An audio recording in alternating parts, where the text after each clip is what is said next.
Historical icons are a common bond that everybody shares. It's a great way to bring the viewer into the painting. An image like George Washington or Abraham Lincoln, these are images, they're bigger than the individuals. They transcend the individual. They represent ideals that are bigger than any man. When you see the image of George Washington on the dollar bill, it has a meaning that's so far beyond George Washington, the man or the person. It's a symbol of America.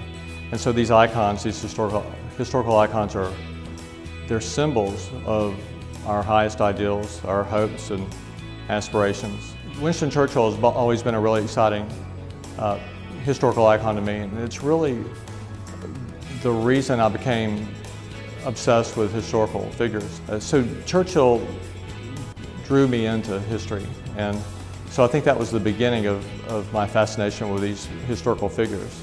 And then of course Ronald Reagan was another monumental figure like that.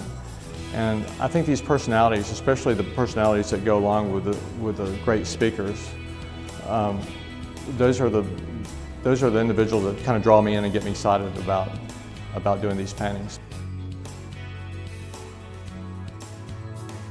You know, there's this illusion that people have that when you're an artist that you just sit around and lay on the couch and drink coffee all day, but we always pride ourselves into working more hours than anybody else, almost to an obsessed, crazed kind of. So I really just any time of day that I can, but I love being at my house at night when all the kids are asleep and my wife's asleep, and I can just concentrate on work, and I know that nobody's going to come up and ask me for a juice box or ask me if I can take the trash down to the bottom of the driveway.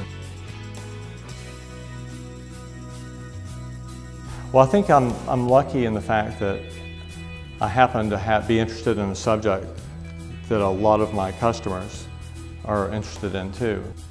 I grew up working in a small business, and I think when you're working in a small business with my dad's store, it kind of keeps you grounded in reality. And I think I always had to, doing that, I had to be grounded in reality, and it wasn't like I was ever cloistered away with a bunch of artists. But I mean, I think it kind of gave me a bond with normal everyday people who are out working for a living and playing sports and going to work and doing normal everyday things.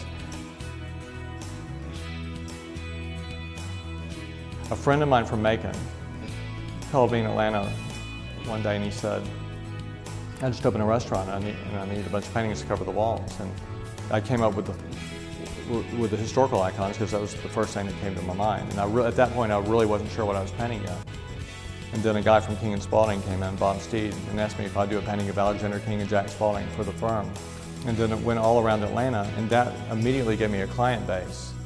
And then I drew all those people into the historical icons after that. And so that's how it started. So every time somebody asked me how to get started in art, no matter how much you hate it or think it's beneath you, paint portraits. And I don't mind doing it anyway. I kind of like painting people. First of all, I hope you see a likeness that you recognize. And then I hope you see a color scheme that you like and that it's something that looks good to you. I mean, it's really not a whole lot more complex than that. I really just want something that, especially you, I want you to see something that you would think would look good on a wall. I want it to be pleasing to the eye. I want it to be something that you recognize, but more importantly, something that you can relate to. I'm Steve Penley. I'm an artist. You know, all my friends from Thomasville, if they see this that I went to college with, they're going to laugh. They know what a geek I am.